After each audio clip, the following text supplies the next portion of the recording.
switched the phone for a minute. I didn't know what was going on with that. Oh, man, I was talking to somebody, and all of a sudden it wasn't there no more. Yeah, I think it was a little audio issue, so I went ahead and switched phones, but we got everything going together, man. Hopefully my co-host will call back shortly, but welcome to Off the Cuff Radio, man. We hope everything is good with you tonight. Oh, yeah, man, I'm just chilling, man. Just come from the grocery store, man. It's a fucking nightmare up in there, man. Oh, man. No matter what I get, it's always $200 and something, man. Groceries it's those so high right now. Yeah, man, groceries that very high, man. That inflation Yep. is no joke, man. It's crippling everybody's pockets. I know, man. The part I can't get is if I spend $200, why I still got to go out and get dinner sometimes. Shit, you know? I guess I'm getting the wrong shit. Golly, it's everything now, man. It's not even just. It's just, especially if you eating healthy. If you're eating healthy, man, they still hit you in the hard. Eating healthy, man. That's when it's really expensive, man. I try to eat healthy, but I do eat junk too. You know. Yeah, man, it's like, it's what it is, too. See, this is what we also talk about Off the Cuff Day. We talk about a balance of every day, man. Even when we talk about food right now. Even, it's like, what they doing, they set up the stuff that ain't even good for you. Yeah, you're right, the stuff they want you to live long, they charge you an arm and a leg. It's all for it, bad for you. Yeah, it's all bad for you. And I love hamburgers and French fries. That's my worst enemy. Yeah, man. That's the addiction right there. Yeah, it is. Don't forget about the pizza, man. I got to have some pizza once a month. What's crazy, man, is that I actually went ahead. I had to change that whole diet around the time where we were going through the pandemic, because I started, doing a little research and started finding out that a lot of that food wasn't really good. And plus, I started feeling bad eating it. So I was like, okay, I got to make a change. Yeah, man, it's all those chemicals it's all those chemicals they put in food nowadays, man. Trying to grow it bigger and faster, that's what's killing us, man. And everybody wanted to know why my grandparents lived deep into the 80s and 90s, because I'd say they wouldn't eating processed food. It was all natural. And there's an old saying, too. They say they also contaminating that water, too, man. That's why you got people behavior habitats acting up. It's wild out here. I be looking for that 50 cent water, man. 50 Cent got good water. Yeah. We look for that natural stuff now, but you gotta go through almost the country to get that natural stuff. You know what I'm saying? Oh man, I was raised on well water, man. I'm from Alabama, man. That's all we had was well water. Good stuff. Hey, you ain't never had no well water, have you? You ain't never had no well water, huh? What's going on, y'all? What's going on? I'm here, Animal. How you doing, man? What part of, chilling, man. What part of Alabama are you from? Bessemer, Mobile, Rainbow City? No, I'm from Montgomery, man. Oh boy. Okay. To the deep side. Man, okay. No. War Eagle or Roll Tide. Man, you know it's got to be the War Eagles, dog. Man, because I follow Charles Barkley, man. Bo Jackson, Frank Thomas. I follow the Big Hurt, and I follow, Cam Newton, anybody from Auburn, man. I always follow him all these years, man. But when Alabama is not playing Auburn, I do root for him, though, man, because I'm from Alabama. But my heart, man, is Auburn all the way, man. And that's a big day in my neighborhood. Everybody be barbecuing, man. Alabama against Auburn. Boy, it gets crazy sometimes, man. Everybody got the grills going, drinking, having a good old time, man. That's what it is, man. And Oh yeah. You coming from that? You coming from the trenches of Alabama? I also went to Bama State too, man. I graduated from Bama State, man, in '82.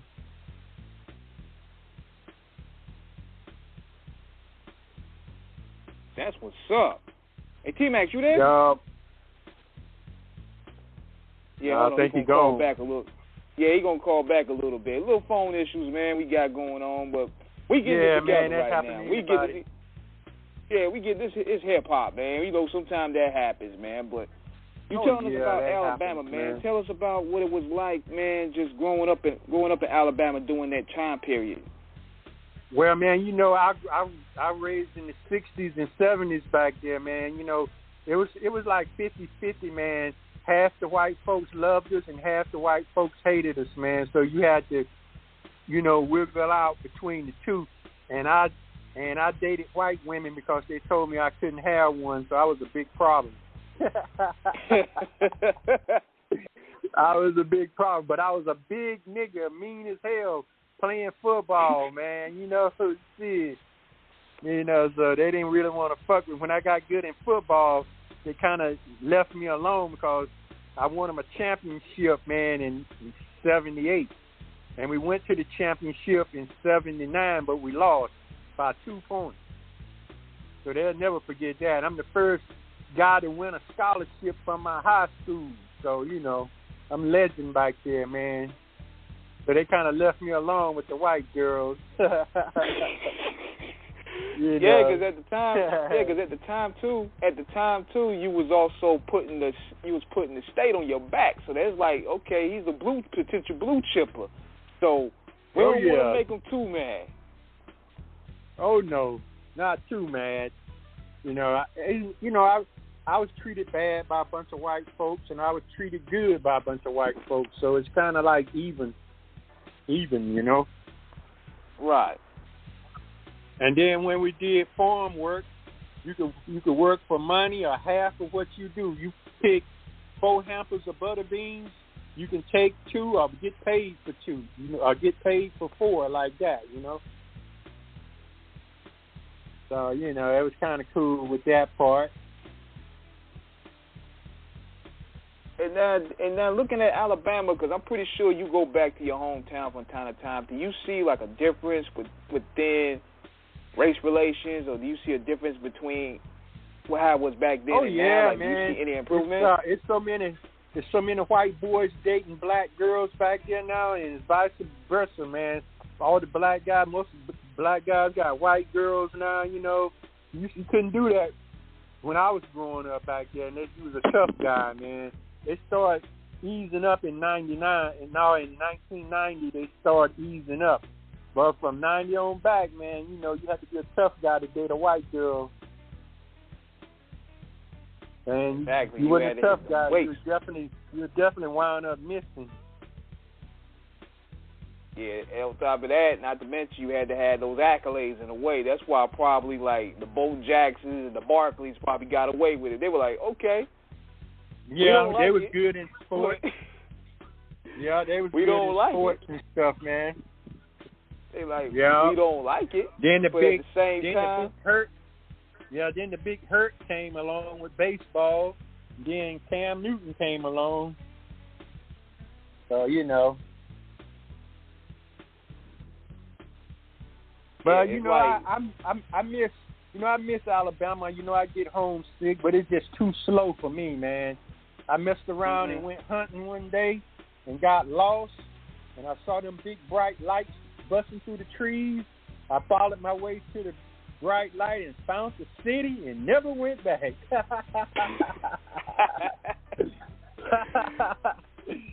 Damn, this is what they told me. Don't go in the woods, you might get lost. Shit, all right. I found the big ass city out there in the middle of the woods. Especially when you go in them dark roads.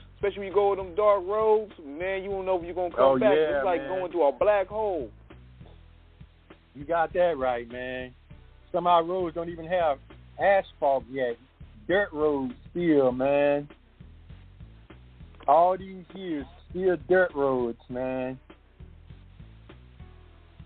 But the race relation is improved, but conditioning has definitely got to still improve. Cause they still got a lot of things. Yeah, they got it ain't too much form work down there now because I used to haul hay. Now they got a machine that rolls it up, and you take a tractor and pick it up with a forklift. Now it ain't baled no more; it's rolled. So you can't. So they changed that around and stuff, and you don't pick a whole cotton no more. They got a cotton gin now. We don't do that. I did cotton from 68 to 73 when I did cotton. Wow. Yeah. Man. Yeah. And also we picked corn. We picked corn and shit, man. Then we did the peanuts. But and most of our meat we hunted it down and stuff, man. When we got beef, man, we thought we was eating high on the hog, man. Yeah. Man, we tell y'all something, man. Go out and kill some venison, coons, possums, rabbits, squirrels, all that shit. But I don't eat that shit no more, man. I can't eat Bambi no more, man. Yeah, I can't believe I used to eat Bambi, but it was just a way of life, man. Well, that was the survival app. That was survival tactics at the time. And we did a lot of fishing too. Yeah, we did a lot of fishing.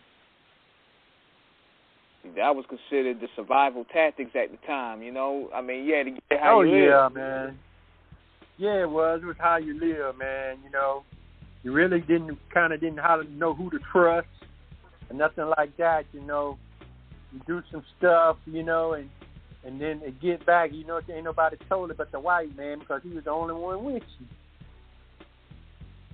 So you have to deal with stuff like that. Who can you trust? But like me, wow. One of my best friends was a white dude, and his father, he was high ranked in something because when I became friends with him, it was like a get out of jail card free, man. You had him in your back pocket, serious, right? Man. I'm serious, man. I was downtown drunk as hell, got pulled over, didn't have no license. I said, I'm Baron Hopper's best friend. His daddy, Buddy Hopper? They're like, get your ass home. Don't let us catch you down here no more. Like that, man. I never knew what kind of power he had, but he sure had power when you used his name. And I was best friends with his son. Hey, check this, man. You always got to have one in your back pocket for survival purposes. Oh, yeah, always. He was a tough white boy, too, man. He wasn't no slouch. His nickname was Bull. He looked like a big-ass bull. And with guys like that, see, they'll fight in the bar for you. You always got to have some in the back pocket. He used to take me in clubs that blacks couldn't even go in. He dared any white dude to fuck with me. Damn. Yeah, man, he used to tell I think, man, blacks can't go in there. You with me. Come on, you going. I like, all right, man, shit. I remember one time a white girl come up and touch me just to see was I real. I can't believe you in here. You is real. Oh, man. Oh, yeah. Yeah, man, and you and you playing football, man. What position did you play in playing football? Oh, man, I played defensive tackle and offensive tackle. I went to college playing offensive tackle because I could pull real good and knock them linebackers out coming across the green. I was deadly on their ass, But then when I got to college, I was so big and quick, they moved me to defense, and I started playing defensive tackle, man.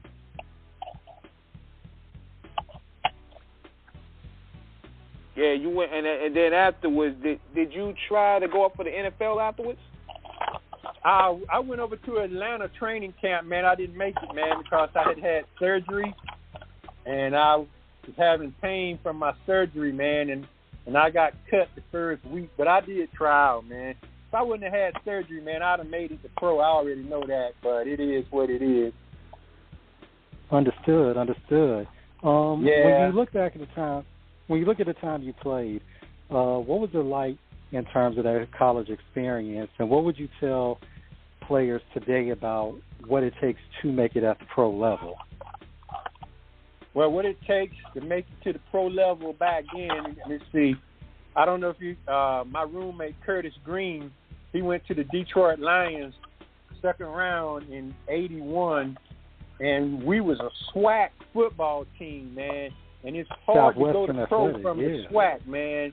Like Richard Dent, he made it. He was from Tennessee State, and one of my frat brothers made it. He played with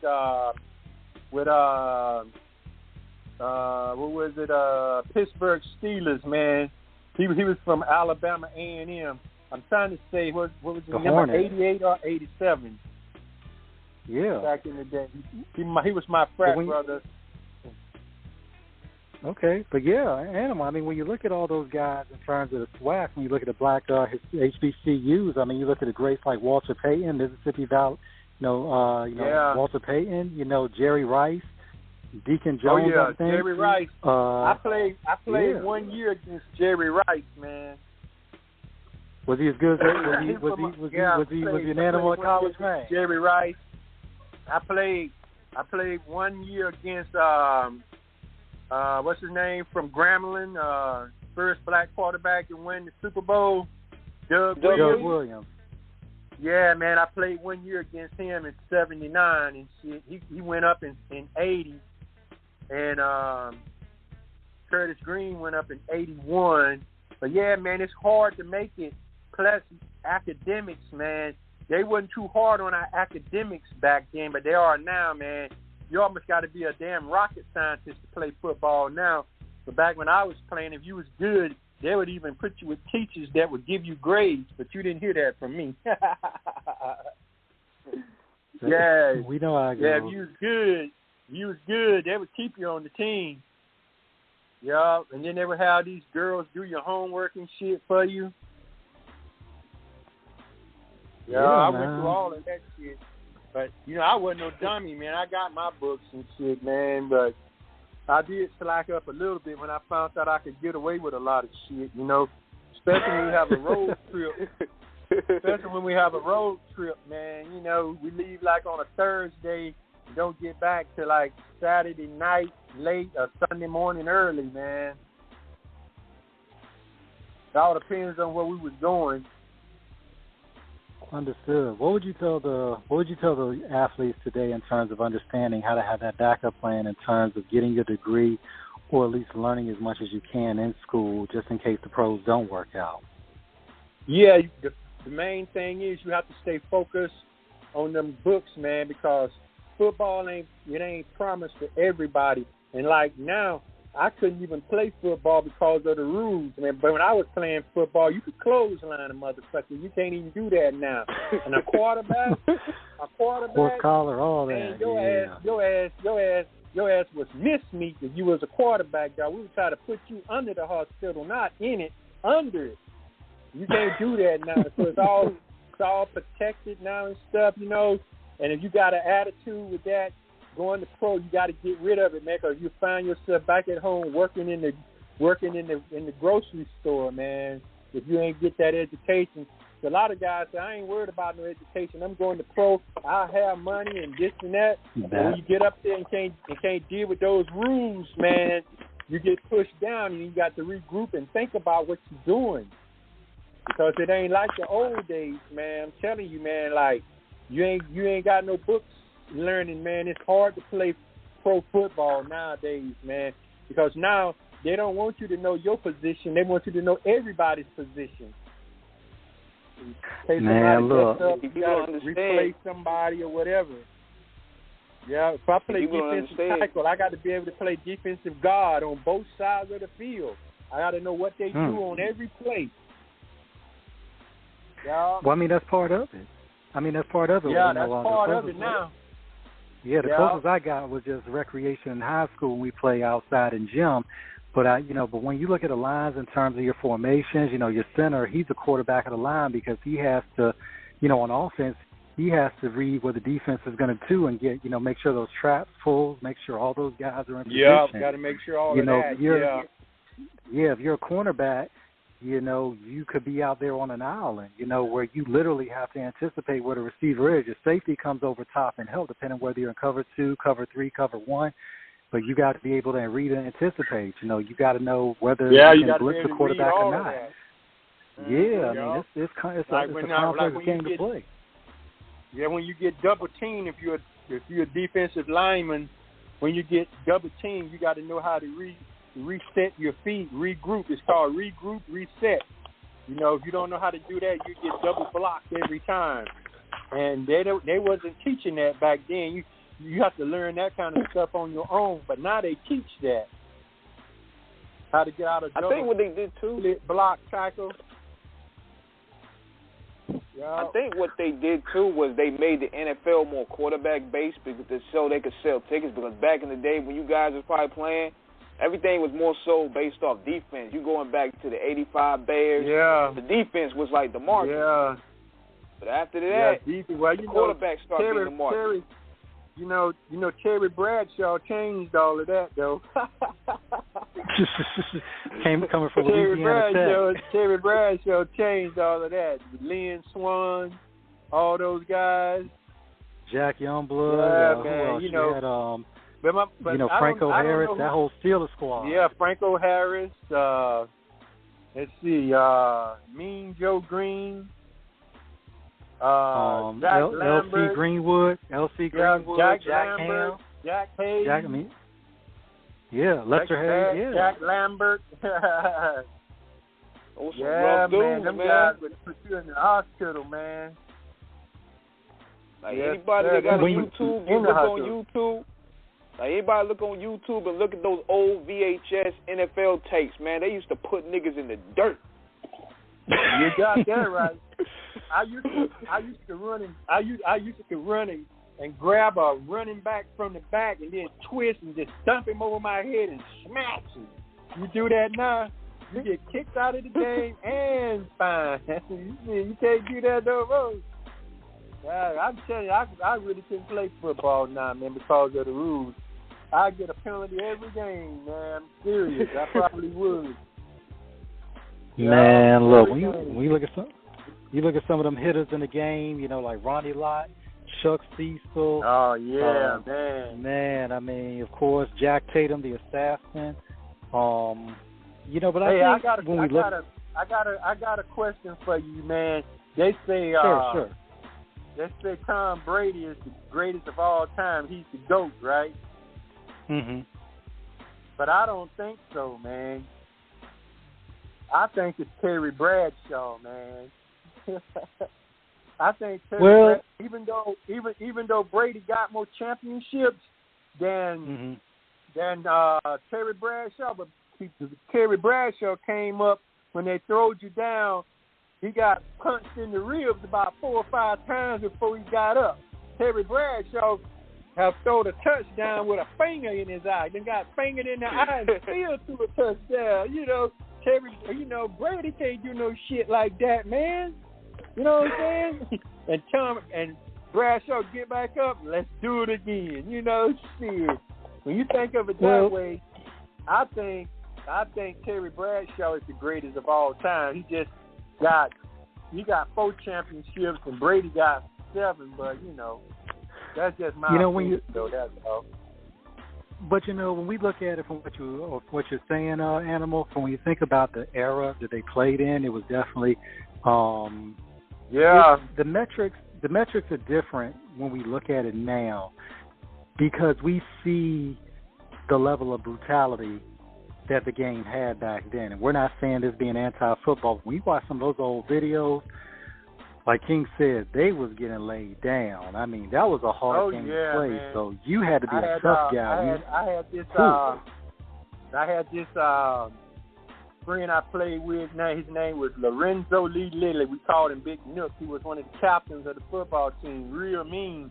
Like if it's like 4th and like 2 or something, whoever's in front of him would spit in his face because they know he was going to jump outside. They were spitting Big Nook's face. Big Nook would jump outside, hitting and fighting. They're finding 15 yards and a first down, man. They would do it to him every time it just got around. That spitting number 76 face when you short for yards and you would get a first down every time.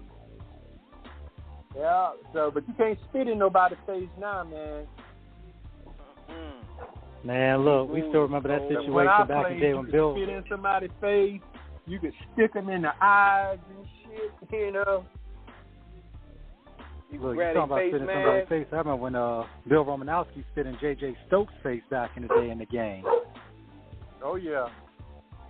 I remember LT broke off. Was it LT that broke on Joe Theismann's leg? Yeah. It was Monday Night Football. I think it was in 1983. I think it was 83 or 84 that happened. He had the rub rubble tuck on his leg and come out a couple weeks later. Yeah, LT to me is the greatest linebacker of all times. Myself, they even better than Ray Lewis. Yeah, they had to change the game of football for him, man. But Ray Lewis came on after him. But I'm telling you, LT, man, they had to change the game on how to block that dude, man. You know. You know a coked up LT. Yeah, a coked up Lawrence Taylor. It's a scary man. You got that right. Lawrence Taylor in his coat. Yeah. So when we look at that era, I didn't mess with cocaine, man, till I came out here, man. I had my fun with it, you know. I snorted for 2 years and smoked for 3.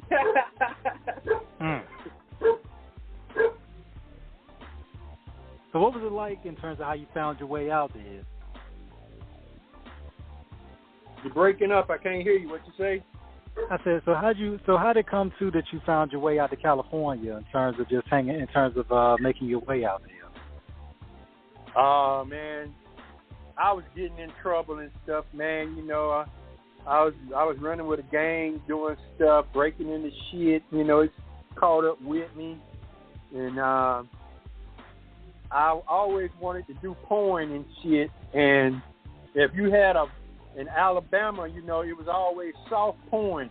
If you got a porn tape, it's when you can see penetration, 9 times out of 10 it came from me and my brother. But anyway, I got into it with my landlord one time. I had like 5 VCRs set up to one master VCR, recording 5 movies at one time. And we were selling that shit, man, for $40. Man, I was making almost $2,500 a week just selling porn, dog. And dude, you were doing it at a time. You were doing it at a time where technically, because porn didn't become legal until 1988. So pretty much, I was doing it in 82, 83, 84, 85. Oh, Lord. Then they got behind me in 86, and then I had to leave in 87, man. Yeah, I had to leave in 87, man. They was really trying to catch up with me. So it was either California or North Carolina. My favorite uncle lived in North Carolina, and I thought about going there. And then my brother said, "No, let's go to the West Coast and check that out first and stuff, man." So I came out to California to be a cartoon animator and a chef. So I can cook real good and I can draw almost anything. You sit there and visualize it. You write it on a piece of paper. I can read it and draw it. You got a story. You need storyboards too. I can read your story and put pictures to it. You know, I'm good at shit like that, man. I'm very creative. I'm also a fashion designer. Design red carpet clothes, but everybody we fuck with, man, is very jealous of us, man. They don't want me and my brother to come out, man, because they say if we come out, they ain't going to sell shit, you know, like that. And it's like, if you help us, you think we just going to leave you behind? But that's what they think, man. And we just that good, man. We are just that good. But my size was my curse, man. See, like, I was like, I don't know, 320, 315, something like that. I really wasn't pumping iron too much. But every time I go out with my friends would get rushed for autographs. And they was like, why you rushing me for autographs? Oh, you with a bodyguard? We looking for the bodyguard. And they talking about my big ass. You know what I'm saying? So my friends always wanted me to go out with them to make them look famous and shit, man. So I looked into it, man, and 33 years later, here I am. Got nothing but old kind of crazy-ass stories to tell, all this kind of shit I've been through, man. I'm lucky to be alive, survived all that crazy shit, man. Yeah. You ever heard of the story? You ever heard of the story between Ruthless and Death Row? Yeah. Oh, I'm from Ruthless, nigga. Shit. Look, Animal, yes, we got no time on the show to talk about all those stories we know. Boy. Yep. There's a lot of them. But we want to hear, because you being a bodyguard, but you being a bodyguard, because you're the first bodyguard we ever had on the show. So this is a special honor for us. So, hearing these stories from a bodyguard perspective is giving us an interesting insight. Oh, okay. So hold on one minute, guys. I smoke weed, man. I got to take a couple of hits, man. That's all right with y'all? It's all good. Yeah. So when you look at it, Animal, how'd you find your way into the bodyguard game in terms of what did you learn? In terms of, how'd you get in first, and then what did you learn as you went along doing it? Because you came along at a time in the 80s in L.A. Gang. Say that again? I said, so what was it like in terms of you? It's all good. So what was it like in terms of your foray into bodyguard work during that time in L.A., especially during the crazy 80s when the gang shit was like super heavy, and then you actually being the bodyguard for one of the biggest things in the game? Run with it like a running back. It was all crazy, man, because I started, I would walk in a club and shit. People ask me where the bathroom at. I'm like, why the hell you ask me where the bathroom at? Oh, we thought you was the bouncer. We sorry. Then I walk in nightclubs. All the managers would rush me, ask me, are you working somewhere? You need a job, looking for work. It was just my calling, man, my size, the way I looked, the way I carried myself and shit. And I found out I was in high demands, but I just started. I said, if I'm going to do this shit, I got to be the best at it. So I started back kickboxing, and I started WWF training, and I mixed kickboxing with WWF training, which that made me have my own style of fighting. And I pumped iron like a madman. I would go to the gym. I was pump iron 4 or 5 hours a day, man. I did that shit for 5 years, man, from 1990 to 95. 95, I was the strongest dude in Hollywood, man. I was benching 6 wheels and a half, man. And then we started bouncing, getting a little reputation, name for yourself and stuff. And Eazy E heard about us. He was looking for some bodyguards to stop Suge from running up in his record label, taking over and shit, man. And I fit the bill. Me and some other big niggas, man, we went there and stopped all that shit, man. Oh, man. Yeah, so in particular, because I heard one story that Eazy E was involved with when he was performing, and they had like almost a riot, like some type of riot. Because our friend Gonzo, I think, told some similar story like this. Rest in peace. What was like some of the wildest memories that you had being on the road with Eazy? Some of the wildest shit that I've had on the road with Eazy? Yeah. Some of the wildest shit, man. I guess it would be when we went to New York and we ran up on this kid playing this song called Fuck Compton by this nigga called Tim Dog. And Eazy heard that shit and he flipped out, man.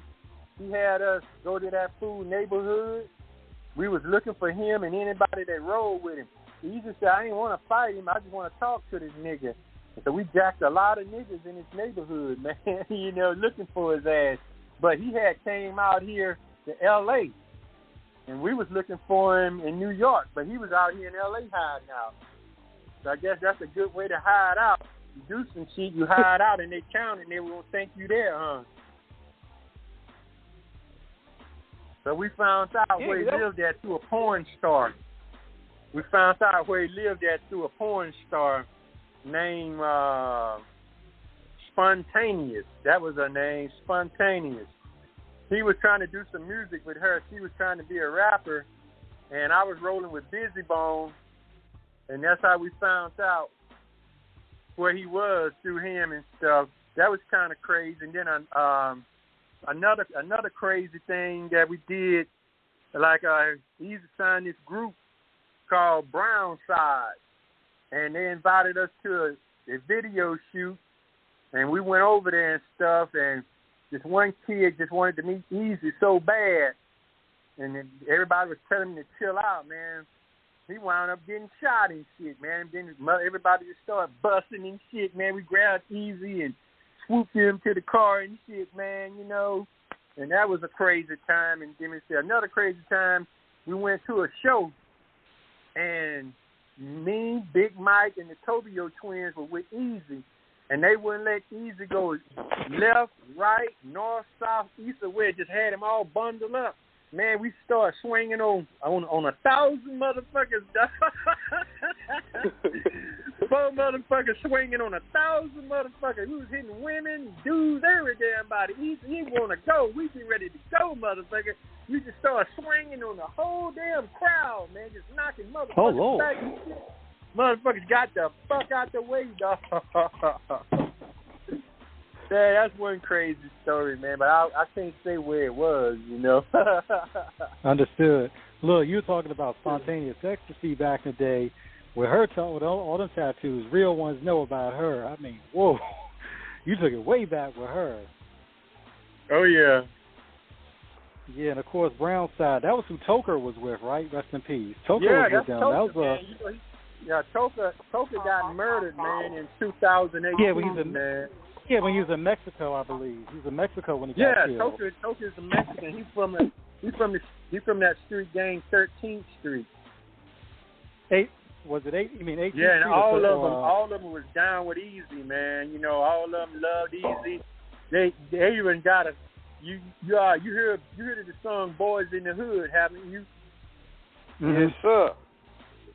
I bet you ain't never heard of Vatos in the Hood, have you? No, we never heard that one. I got it right here at the house. Brown Side did it. Vatos in the Hood. Sounds just like fucking Boys in the Hood, but it's in Mexican, Spanish and English, man. But it's wild though, because I actually got an old Source magazine. Mm-hmm. I tell you what, man. You invite me back to the show, man. I'll find it and play it for you, man. I'm doing a little talk show myself called Animalistic Pastime, Home for the Sick, talking about the good, the bad, and the ugly. And I'm gonna play it on my radio, on my little Instagram show, man. Okay. Wait, man, look, you're already invited. We definitely in for it, man. Yeah, Vatos in the Hood, but I'll let y'all hear it before I do my show, though, man. You know. Yeah, it's badass, man, yeah, people don't realize how beloved that Eazy was, man. I want to ask you this particular because we ask a lot of people that were down in that period about the movie Straight Outta Compton, and do you feel that he was portrayed accurately? Man, I'm gonna tell you something. I watched Straight Outta Compton twice. I watched it the first time in shock. I watched it the second time to make sure I would never watch it again, man. It's like 90% of that shit didn't even happen, man. And the only thing that's fucked up about it is a real good movie. It's a real good movie, but ain't none of that shit true, man. None of it. Do you think them niggas would have beat Eazy E up in the studio and then that was just it? Do you really think that, man? Nah. And nah. See, you don't know us very well, dog. Man, them niggas like, would have put their hands on Eazy E like that. It'd have been dead motherfuckers everywhere, dog. It didn't happen like that, man.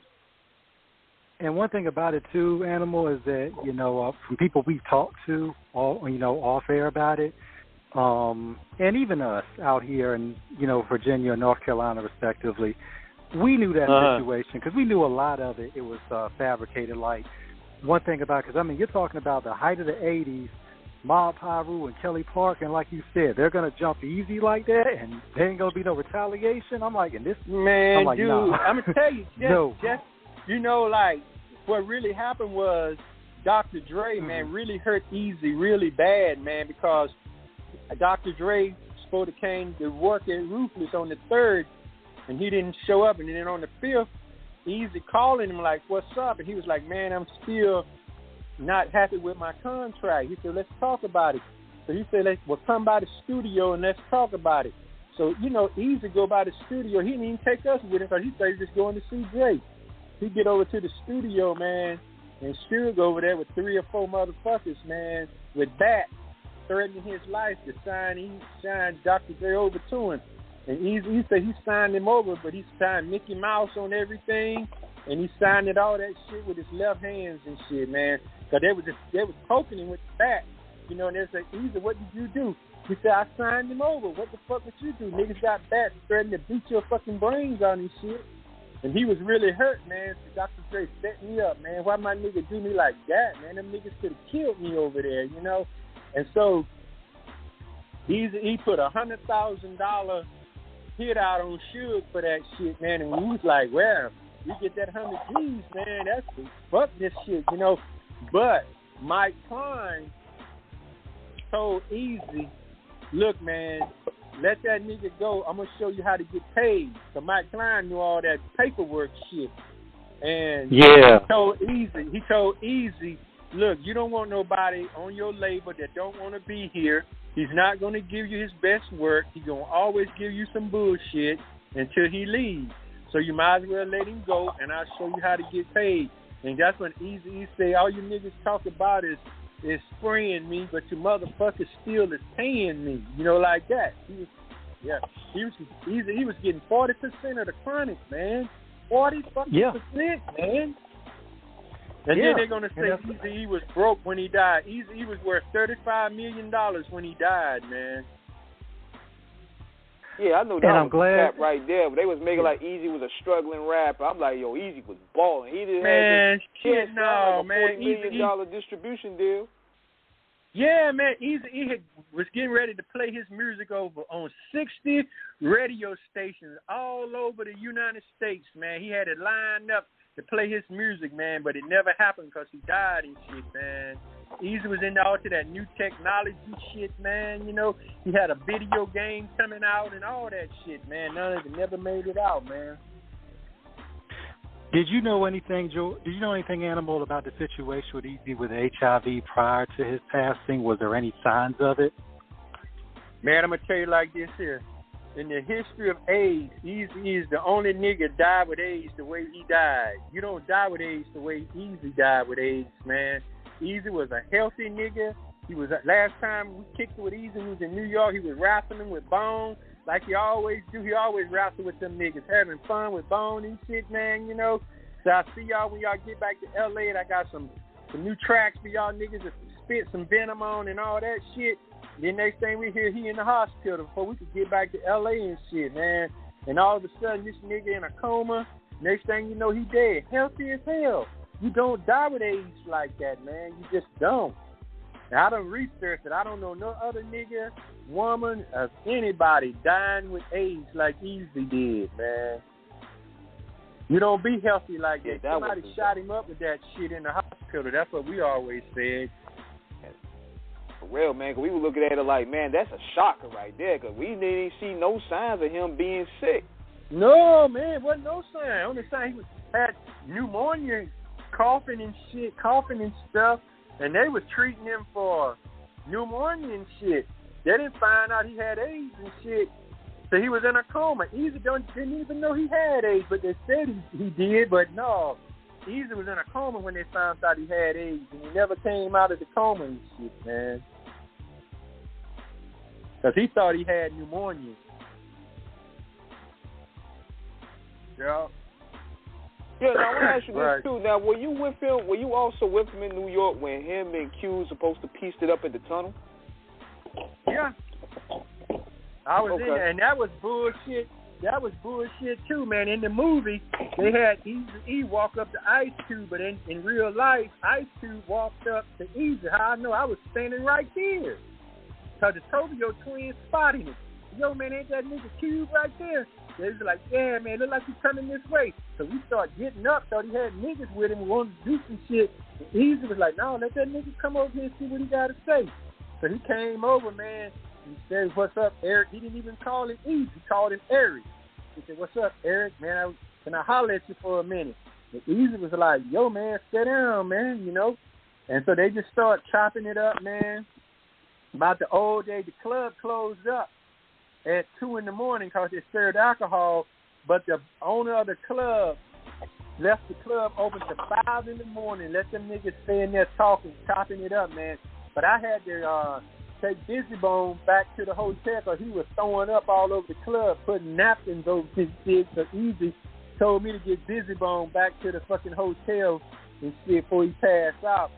So I didn't stay there during the whole thing, but the Tokyo twins did, and they told me, man, him and Eazy chopped it up. They was going to do another NWA album and shit, you know, and he said him and Dre was pretty cool and stuff, and so we're going to try to work this shit out, man.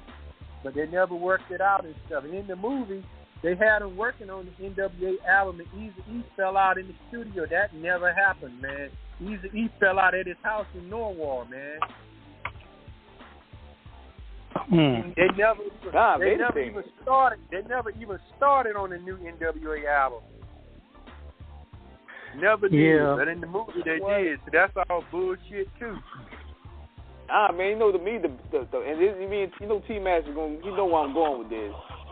The biggest cap to me was, you know, where they had Dr. Dre going out there being Mike Dr. Dre Tyson, just socking everybody. Say that again? T-Max know where I'm going with this one about the movie, where Dr. Dre became Mike Tyson up there. Yeah, just start punching out random Pyru niggas and whatnot. Oh, hell no, man. Hell no. Man, that shit didn't happen like that, dog, man. Shit, let me tell you something, man. You know, like when that one part when in the movie he talking about, I got Tupac in the back and you niggas up here tripping and blah blah this and that, clowning and all this shit. You know that shit. Man, did you know Suge would have slapped that nigga down if he'd have said some shit like that in front of his niggas, man? Because Suge can't show weakness in front of his niggas because somebody talks shit to Suge and them niggas see that like, damn, he talks shit to Suge. I might can talk shit to Suge. Man, ain't nobody talk shit to Suge like that. Suge would have slapped that nigga down and had some of his homies post him up, dog. I'm telling you, I know what kind of nigga Suge was, man. Yeah, so, you know, he ain't really got no street credit because you don't know if you ever seen Eazy do that album cover with Dr. Dre with sequence clothes on when he was with the LA Wrecking Crew and shit, man. But, you know, me and Dr. Dre, though, me and him cool, though, man. You know, I won't throw his ass under the bus, man. But, you know, me and him real cool, man, you know. Yeah. But back in the day, man, I was on Eazy E's side. It didn't matter, man. You wasn't with Eazy, you was against us, man. So, you know. Yeah, especially there was one that you alluded to this earlier that you said that they tried to. There was another story that I heard that they tried to pull up on Ruthless Studios with the static, and you know I think you guys backed them down. Did that really happen? Yeah, man. Some niggas came up on the studio, man, trying to just bust up in there on the session and shit, man. Them niggas didn't know how deep we was, man. We see Big Rob. He was one of the niggas that came to Ruthless with me. He was a shot caller for 4-1 and Western and shit. That's the hood I'm from, 4-1 and Western and shit. And when Big Rob show up, Big Rob show up, man, with 300 niggas and 200 bitches, dog. Yeah, you didn't want to fuck with Eazy, man. Eazy, man, got niggas coming out the woodwork, dog. And then they ran up on that shit that night, man. You know, shit got kind of crazy, man. And, yeah, because my memory is, I think they was playing a diss record to Death Row. I think it was the What Would You Do record or something like that. And Suge probably got mad because they playing records dissing him. And Eazy like, nah, we gonna play it anyway. And he was, shooting the threats and all that. Yeah. Yeah, man, Eazy had like 2 or 3 diss songs that y'all ain't never heard. They never came out. I don't know what happened to those songs. Yeah, there's some Eazy E music that's missing, man, and nobody knows where it's at. They talk about it a lot on certain shows. They say it's a briefcase somewhere with Eazy E music in it, and nobody knows who got it. I remember, too, Howard Stern, they was talking about. They said Eazy had like $30 million buried in his backyard or something crazy like that. I kind of believe it because I believe it though because like I said earlier, Eazy, man, Eazy signed like a big distribution deal with Relativity, and that was major at the time. I remember one time Eazy sent me to his closet to get some shoes, and on the top shelf was all mason jars full of hundreds. Nothing but mason jars full of $100 bills. It's probably about 10,000 in each jar, man. And see, I didn't say nothing. I act like I didn't see it. I just brought him his tennis shoes. He didn't ask me, did I see it? Didn't ask me, did I grab one or anything, I just didn't say anything. But, yeah, man, Eazy had plenty of paper. But I don't know about no money buried in the backyard and shit, though. That sounds like some shit a country nigga would do.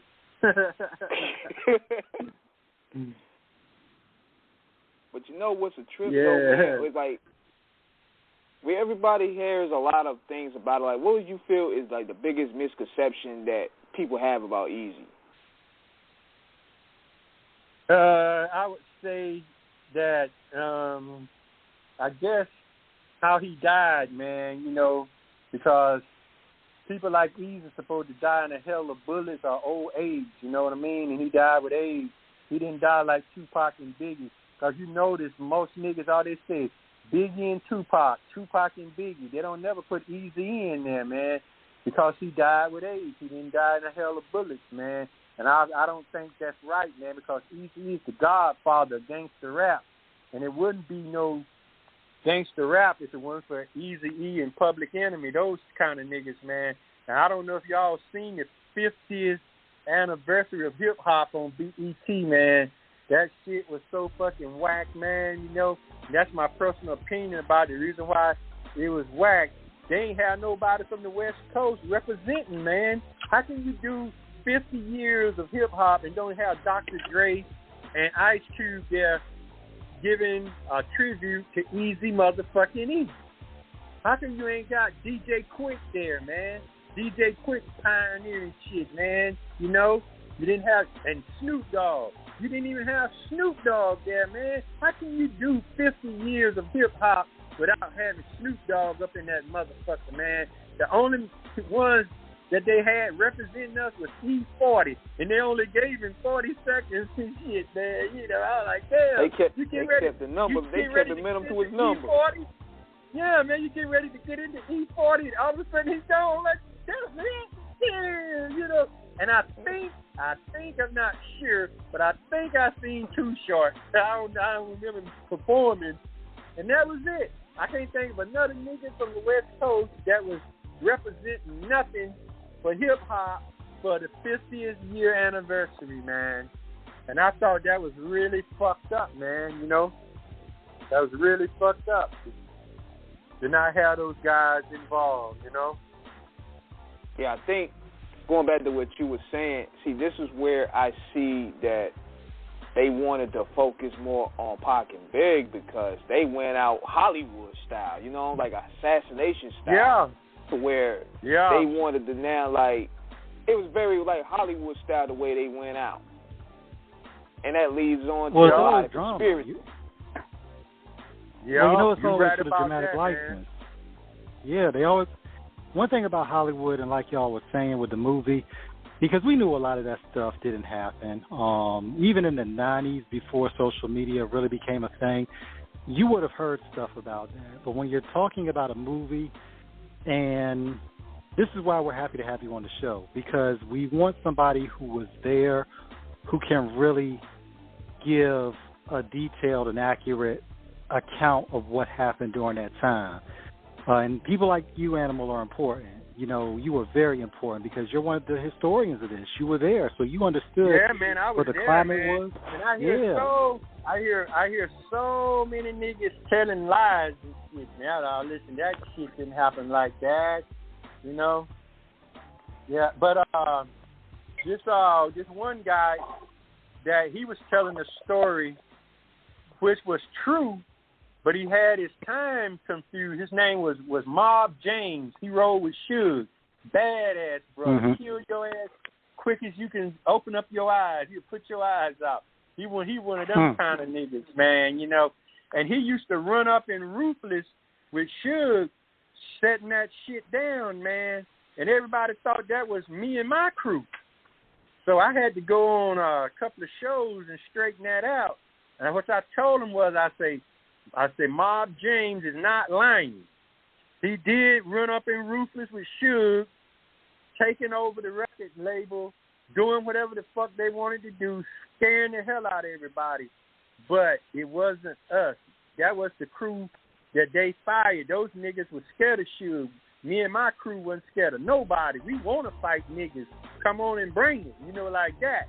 And then I said, when Suge ran up in there and we ran him up out of there, Mob James wasn't with him because he would have remembered us. Because he'd be saying, we came up to Ruthless one day to do some shit, and he used to have some niggas up there that ran us up out of there.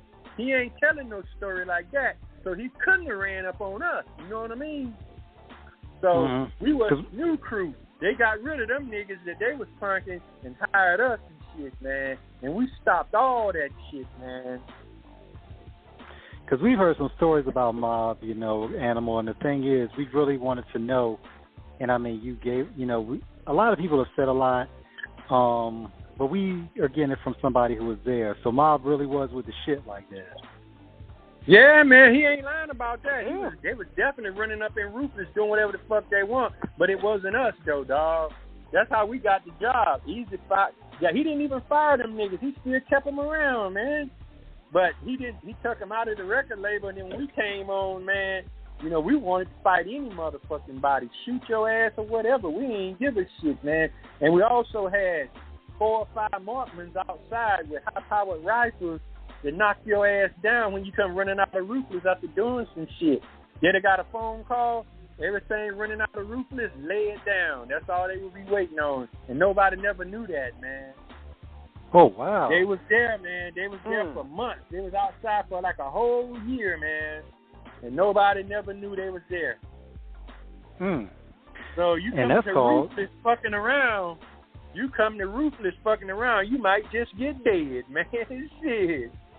Look, I remember what Mike Coon was saying. In the documentary when he was saying, what was that you were saying about Suge?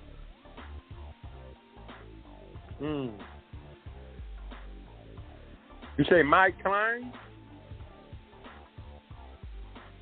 You said Mike Klein? Yeah, his name is Mike Klein.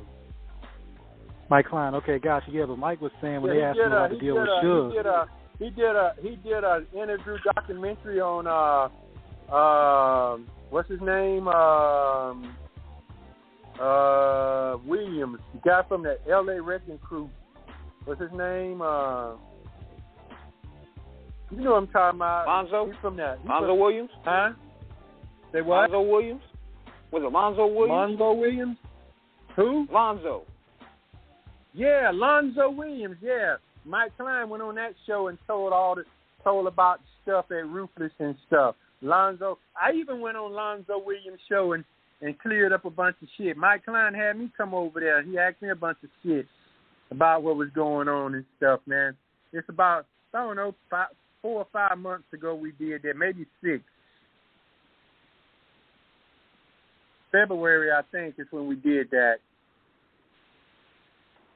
Yeah, I don't think. Man. Now, I don't think people really understood how serious that was to a degree. Did you being the bodyguard and anything, did you sense any form of you guys being in danger? All the time. Every day I woke up, man, I thought it was my last day living, man. People was dying around us all the time, man, you know.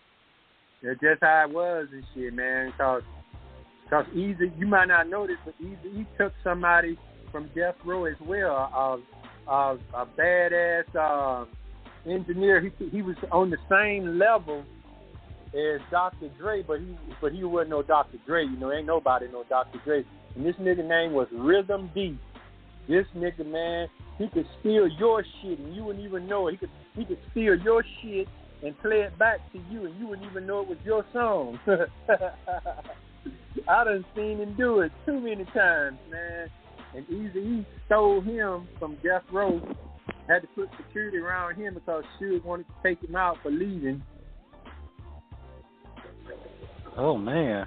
So One thing about it, you bring up Rhythm.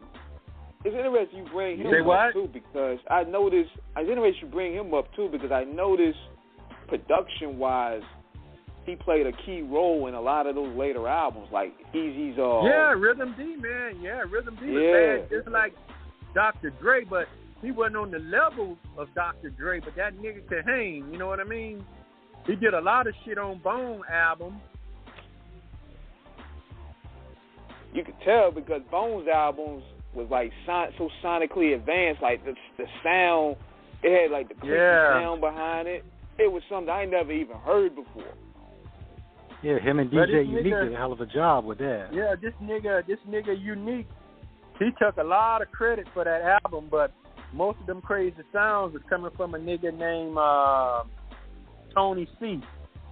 That was Unique's. That was Unique's partner, but he the one who was doing all that shit, them crazy beats and shit. But Unique kind of took the credit for all that shit, though, man. Now, you one can't thing about nothing from Unique. That nigga do badass beats, though. He a legend, man. Oh, yeah. Now, to double back a little bit about it, Animal, when you're talking about the bodyguard details and how you felt getting up every morning, because we've seen situations with a lot of bodyguards where it went bad. Rest in peace to Banger, Troy Ave's bodyguard. Busta Rhymes lost his bodyguard a few years back. Yeah. What is the most important thing when putting together a security detail that any artist should understand? Well, man, if you taking your artist somewhere, you need to send somebody there to find out all the exit doors. What can he set close to a exit door in case some shit happens so he can get the fuck out of there really quick. You got to have 4 or 5 niggas with you that you don't know, that don't nobody know that they with you. So that's how I set up Busy security. When I go in a place with Busy, all you see is me and Busy just hanging out. But it's 5 niggas in there with us that you don't know that's with us. And there's 5 more niggas outside. And then so Busy said, let's get ready, let's go, Animal. And what I do is I stand up and I flash my flashlight in the air, and niggas just come out of the woodwork and come over where Busy at. And niggas get to looking like, damn, man, we the fuck with Busy. We'd have probably got beat down up in this motherfucker. You damn right you would have. Then we go outside. Now it's 5 more niggas outside waiting on us, man. Busy Bone rode deep as hell, man. Busy Bone was kind of like the muscles of Bone Thugs and Harmony. When there was a problem, Busy Bone and his niggas came in and fixed it, and I was one of his niggas. You know what I'm saying? Anybody had a problem acting up, Busy Bone would come in and beat the shit out of them, or have us beat the shit out of them. Shit like that. Busy Bone was the muscles of everything back then, man. So give or take, how many guys would y'all have any given night? How many guys would y'all have any given night? Well, when Busy go to a club, it'd be about 10 of us. About 10 of us, yeah. Be 6, be 11 with me, be See, me and Busy, because Busy like for me and him to hang out. First, we were sending about 4 or 5 niggas inside just to splurge like they ain't with us, don't even hang out, don't even look at each other. And then me and Busy Bone will come in and sit down and stuff. Busy start ordering hen and whatever, talking to girls. We go to a strip club or a nightclub or whatever, man.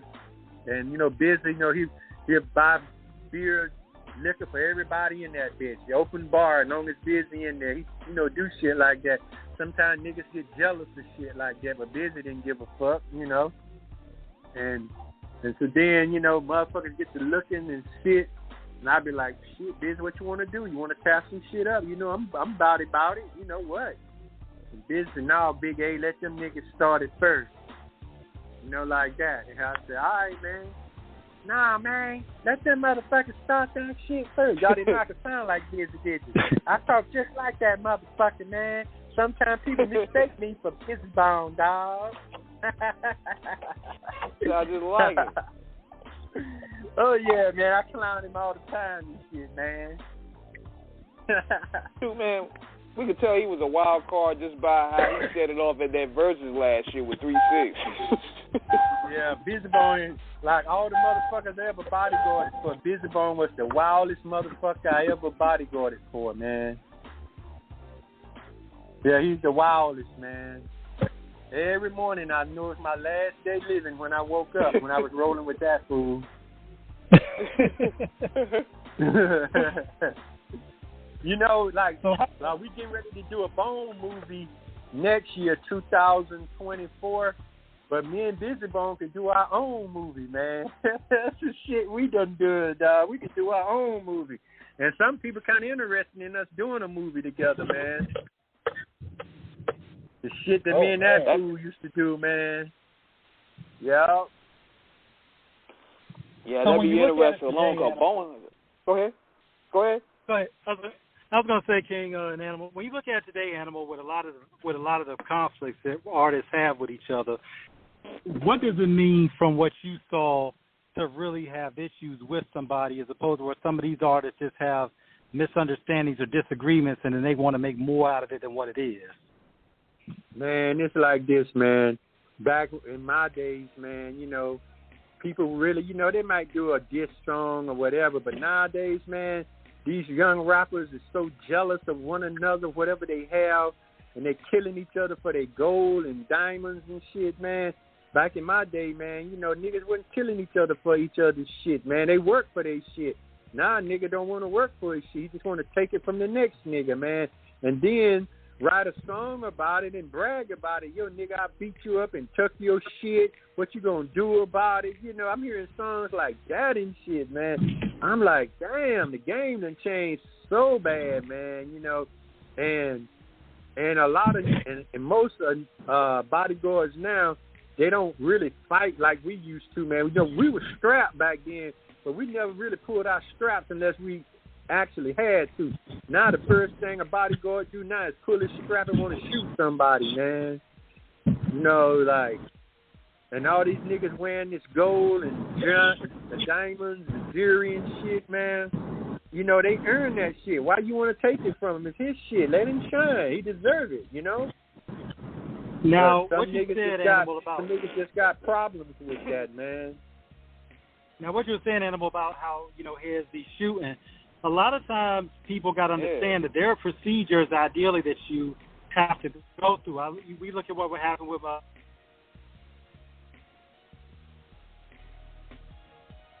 You breaking up. I didn't hear what you said. What you said? Yeah, he was breaking up a little bit. T-Mac, you there?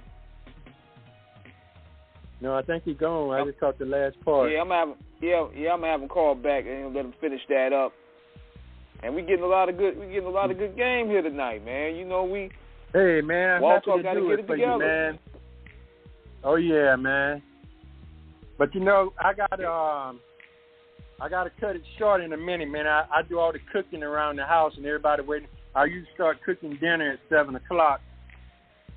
And everybody waiting on me to get dinner going here, man.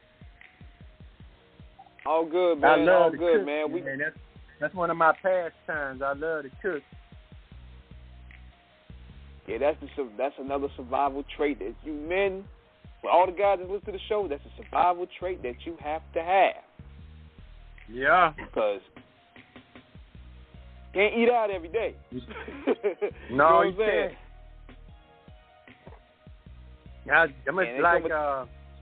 This is like I'm gonna tell you some crazy shit that Busy Bone used to do, man. We'll be riding around in Beverly Hills. You know how they sit outside and be eating it and shit at restaurants and shit? Yeah. Busy, but when the limo stopped, Busy would get out of the limo and go take food off of people's plates and get back in the limo, man. And I got to get out and deal with that shit. Sometimes people get mad. Lord. Sometimes people recognize him. Sometimes people laugh. Then I just pay for their whole food and shit. Like, here, man, take this shit, man. I'm sorry, man. I would make up some shit. He been arguing with his girl, and he mad right now and shit, so don't worry about it. Busy was bad about that shit, man.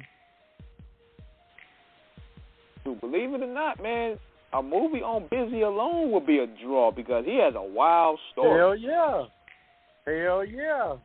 And that's no disrespect to the other members because they're a part of that story as well. Oh, no, I know the that, story man. of Bone. See, we had like 4 more songs to do before me and Busy left the tour. Mary J. Blige was opening up for us. And we had 4 more songs to go. 4 more shows to go before the tour was over. And we took off back to Columbus. And they was looking for us. And then we loaded up from Columbus and went to Nashville. And that's where Busy Bone did his first album at in Nashville. This fool named Kenny G. What's his name? Kenny G or something like that. He did the beat for When Thugs Cry, that guy. Somebody told me he got murdered, though. Yeah, When Thugs Cry. Somebody told me that guy got murdered that did that beat. Oh, man. Rest in peace to that brother, man, if that's the case. Yeah. Because Thugs Cry was a classic, for real. I think his name was, what's his name was Kenny G? I think that was his name. Kenny G, I think. I'm not sure. Yeah, I'm going to look that up, man. He had a beautiful wife, though.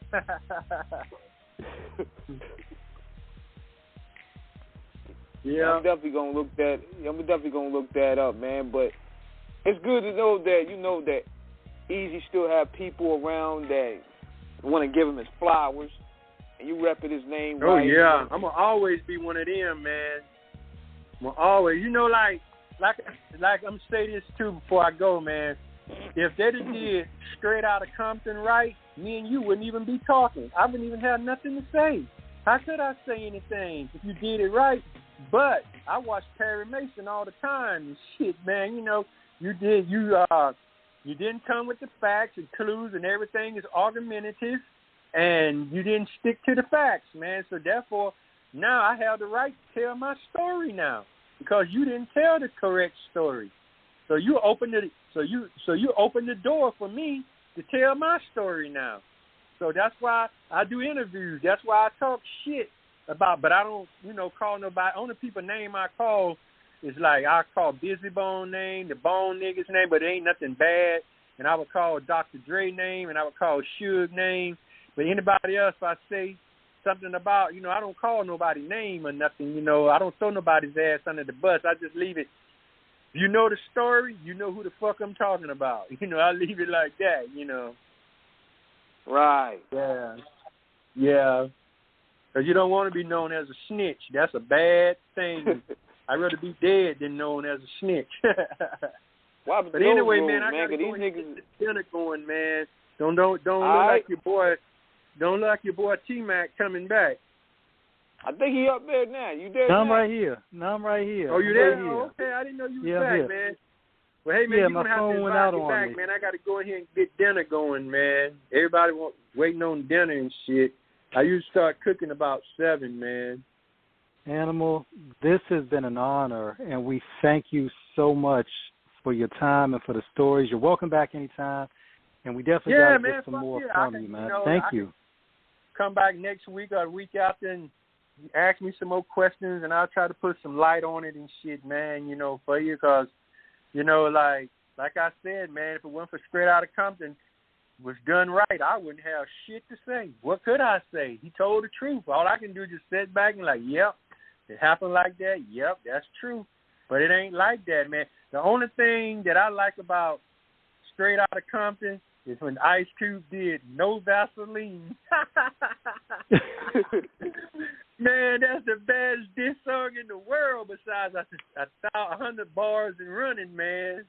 No, what is 100 bars and running? What the Game did? Was it 1,000 300 bars? 300 bars. 300 bars, yeah. That and No Vaseline, them the baddest diss songs ever made, man. Yeah, man. Yeah. But we definitely appreciate you, man. We definitely big shout out to Andrew for making this happen. You know, and okay, man. You know, just let me know when you want to invite me back. Just let Marjay know, man, and I call back and we'll talk some more shit, man. Absolutely. Okay, man. So I got to get in here and get this dinner going, man. So you guys have a great day. It was nice chatting with you, and we'll chat again. Man, God bless. And I always say this when I get ready to leave the show. I always say this right here. I'm going to keep the wind at my back and keep facing the sun. For me, there is no 911. So now you can hang. Amen. All right, man. On that note, y'all, we out. All right, man. Later.